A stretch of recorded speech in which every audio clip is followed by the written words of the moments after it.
Google Maps. Let's see here. I want to go to the theaters tonight because I want to go see that Bridge of Spies. That's what it's called. Yeah, let's go there. But actually, I put my car in the shop, so I'm gonna have to bike there. All right, this seems like a good route. 20 minutes, just 4 miles. Although I don't know if I would go. I don't know if I'd go this way. Let's just move the route over here. Oh, that looks better. Yeah, there we go. Yeah, that seems good. That seems good. Yeah, I wonder how much longer. So 3.4 miles. Wow, that's really good. Yeah, I wonder if I went this way, what that would be like. Oh, what happened here? Let's put that back. Yeah, and then let's go ahead and put this back over. Oh great. Come, hold on. Let me just put this back. Uh, uh, great. How do I put this back here? Is it back? What's going on? Does that count? Oh, come on. Come on. Come on. Come on. Don't tell me. Come on. Just be straight. Just one route. No. Oh, what? What? No. Go back to just one road. One road, please. Just one road. Just come on. Just click and drag. Just one. Just come on. Just no. What the? Come on. I can't even. All right. Okay. Yeah. So yeah. Ooh. 2%. Yeah. Yeah. I'm stuttering. My battery's at 2%. I was breathing in the microphone during that last shot. I really want to just get you guys, whoever's watching this, kind of, a little angry, just to know how I feel when things happen. But actually, I might as well just simulate something that happened to me. A few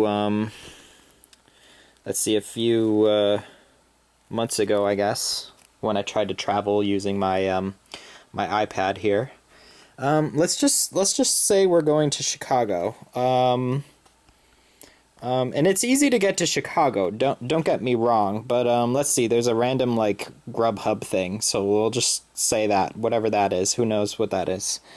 So say we're going somewhere specific, and it's not necessarily Chicago, but it's somewhere. And we're gonna go from Champaign, where I live. We'll just say we're going from, I don't know, Champaign Tattoo for just a random thing on the list. Not promoting anything here. Oh, and look at that. My battery's at 1%. Just another thing to, just to add to the tension, you know what I'm saying?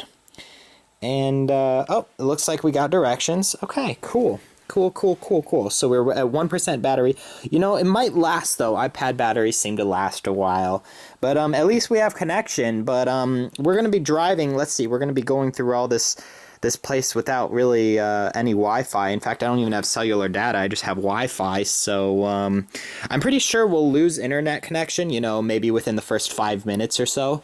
But we'll see what happens when I simulate the connection turning off. So I'll go ahead and turn off my source, which is actually, I'm using my computer to stream the Wi-Fi here. But let me go ahead and turn that off really quick. So actually, I'll just leave the camera on, and I'll be right back.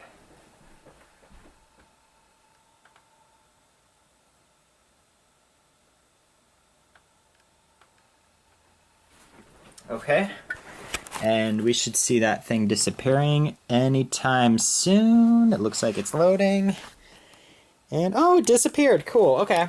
So, let's just pretend we're driving right now. We're hoping that the battery doesn't die or anything like that. And, yeah, we're driving, and maybe I don't know, after a certain amount of time, I think like the screen kind of blanks or something. Or maybe I need to go press the home button and go see another app actually. What if I need to go calculate something? I don't know. Maybe I'll open the calculator. Oh, 3 plus 3 is 6. Okay.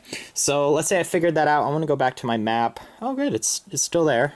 Luckily. We don't have internet, so it won't be able to update, not like it really needs to. Might want to just zoom in here a little bit. Uh-oh. What? Oh no. No, wait. Just put me back. Yeah. There we go. Put back the map that was there. And then we'll just like put this thing. How do you just put the iPad to sleep? I thought the button was on the top somewhere. Yeah, wasn't it? Right here.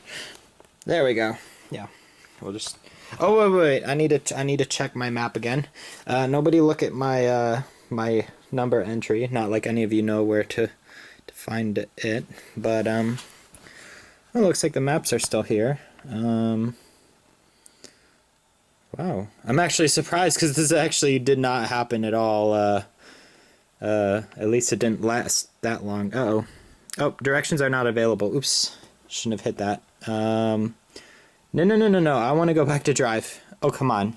Are you telling me that I'm out in the middle of nowhere? I hit like walk directions on accident, and now I can't get back to the directions that I had. Are they saved anywhere or anything? Maybe if I restart that. I was surprised that I was actually able to open the app again. But I mean, I did send a report about the issue. So maybe they kind of improved that, but still, looks like I did something simple, and now I lost my directions. So it seems like they haven't fully kind of understood the problem, I guess, that I reported a while back.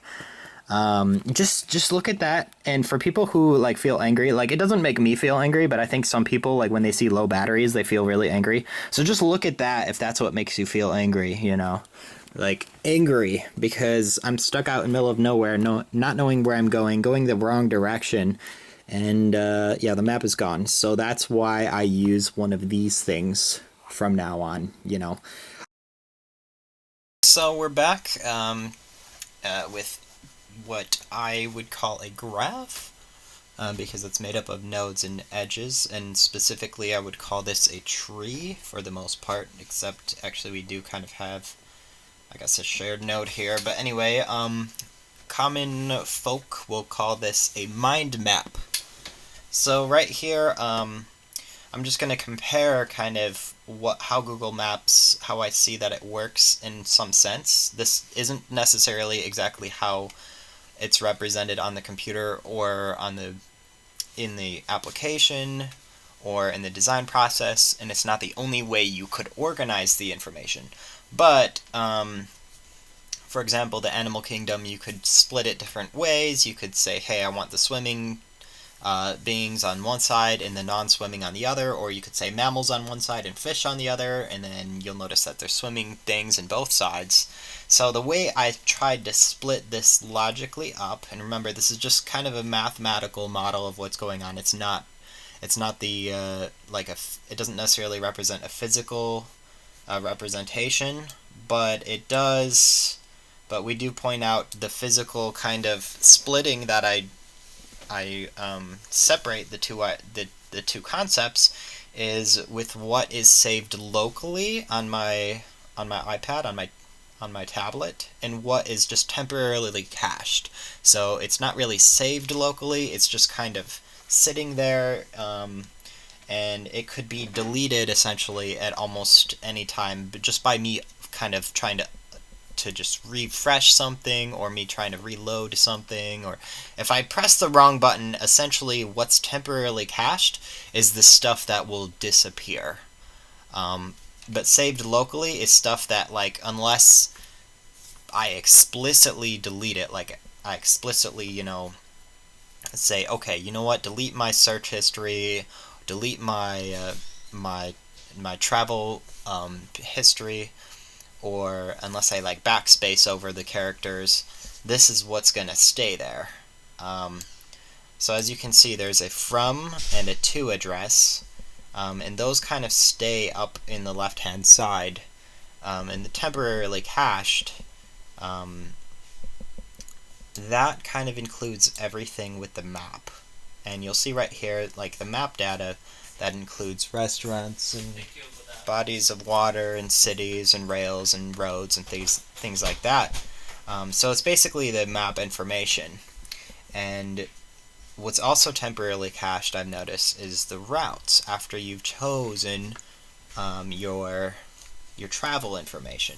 You have directions, you have travel time, and you have your route data that's related. So you'll notice that the problem with this model right here is once we leave our home, all this that's saved locally is the only thing we're guaranteed to keep. And this temporarily cached is actually all the things that will be chopped off. So as you can see right here, this part will be cut off and we'll lose this whole tree of information if we press the wrong buttons, or any subtree of this could be essentially cut off. So I redesigned what I think Maps or Google Maps or Apple's app that uses Google to power it, or Google Maps to power it. I've made another tree over here. Now this tree is a little different. Let me just kind of move the window a little bit so you can see everything.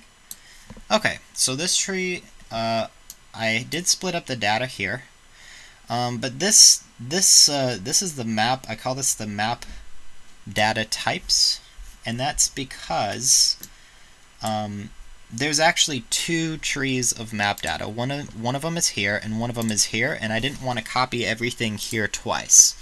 So one thing that you learn in computer science is you don't want to copy things more than once, because it's kind of pointless. So basically I just defined what map data kind of is up here, and then when we talk about map data here and here, it's referring to this. So this is just kind of something to explain, like, okay, this is what map data is, basically just essentially where the roads are.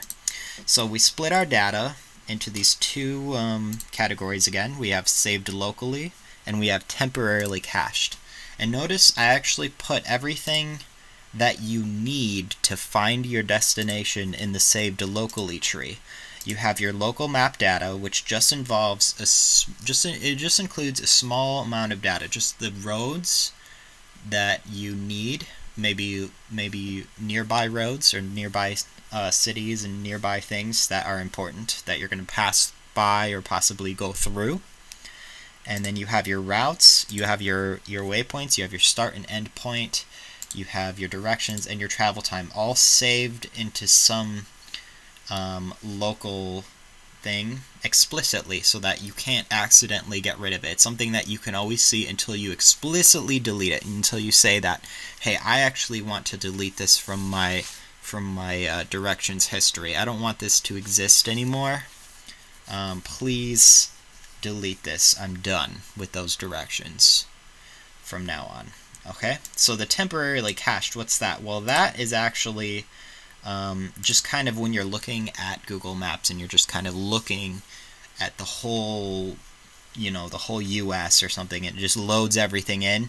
That's kind of the rest of the information. It's all like the non-important, all the stuff that you don't need, and it's a lot of information. That's why they don't want to store it all locally, because it's actually a whole bunch of information. It keeps having to, every time you zoom in somewhere, it has to load more, and then it wants to get rid of it and delete it when you zoom in somewhere else, if you move the search window. So most of this shouldn't be stored, but some of it should be stored. And I think what should be stored is your actual travel, is your actual directions information.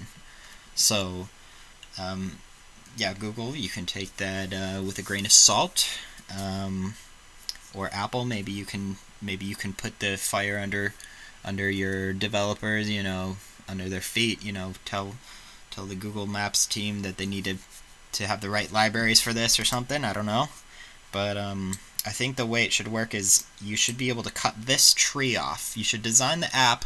Whenever you make an app that needs local data, that could lose Wi-Fi, that could lose internet, any apps that can lose internet and you still need something, you need to split the app into this tree, into some kind of tree where there's local saved and cached on two different sides, and you need to ask what happens when I chop off this branch of the tree, when I chop off temporarily cached.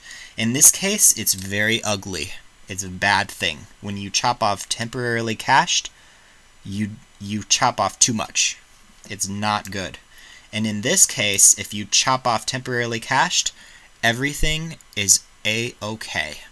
Yeah, I won't be able to go scout out California for fun, but you know what? I think I'll survive because I know how to get to my destination. So that's the way I see it. That's kind of my opinion. And of course, I use graphs and mind maps, and I love graph theory, and I think graphs can solve a lot of practical problems. And I believe that's also true with category theory and abstract algebra and some other cool, interesting mathematical things. But graphs are something that I think could be used a lot more, and a lot more practically, and even just tree graphs, not even just full graphs, but just trees. I don't think they're used enough. But yeah, chop off temporarily cached, and your app should still work just fine. That's the way I think it should be done. Thanks for paying attention, thanks for watching, and have a good one.